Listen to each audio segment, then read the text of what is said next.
San Francisco, the unofficial tech capital of the world, recently became the first U.S. city to ban facial recognition technology used by police and other officials.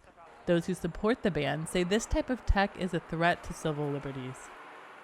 The fact that law enforcement, other government agencies would be able to track every single resident as they move throughout the city, and the potential effect of chilling people's ability to engage in First Amendment protected activity is quite concerning. This is a technology that misidentified 28 members of the United States Congress, but really can be terribly misused by governments.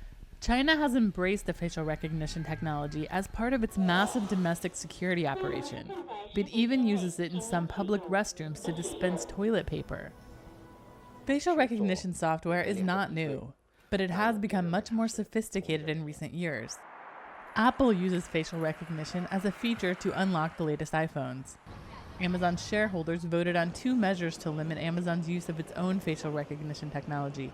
Both failed. Lawmakers in Washington are still assessing the technology's impact on civil rights. We've never seen anything like this technology before. Critics argue that facial recognition technology is sometimes flawed and fails more often when identifying women and people of color. At a minimum, Congress should pass a moratorium on the police use of facial recognition, as the capacity for abuse, lack of oversight, and technical immaturity poses too great a risk, especially for marginalized communities.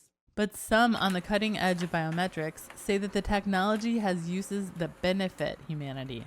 I think it's an interesting and exciting time for biometrics. I think this idea that it's the bad guy, there's lots of dystopian images of how biometrics could become this horrible thing, and I think that's really misplaced. Hanson's company, Credence ID, uses facial recognition technology and other biometrics like thumbprints to help identify people in the developing world who need things like food, medical supplies, or infant formula. He thinks San Francisco's ban is too severe. A ban seems to be the wrong move to me, certainly. There needs to be reviews of how the practices are used. We can debate about where it belongs in our society and how much of an untrusting society we want to have. But getting rid of biometrics, it's kind of like getting rid of the internet because it can be used for bad. Other cities in the U.S. are considering a similar ban to San Francisco's, while companies, governments, and organizations find new uses for it. What's unclear is whether any regulation on the technology can keep up as its growth explodes. Dina Mitchell for VOA News, San Francisco.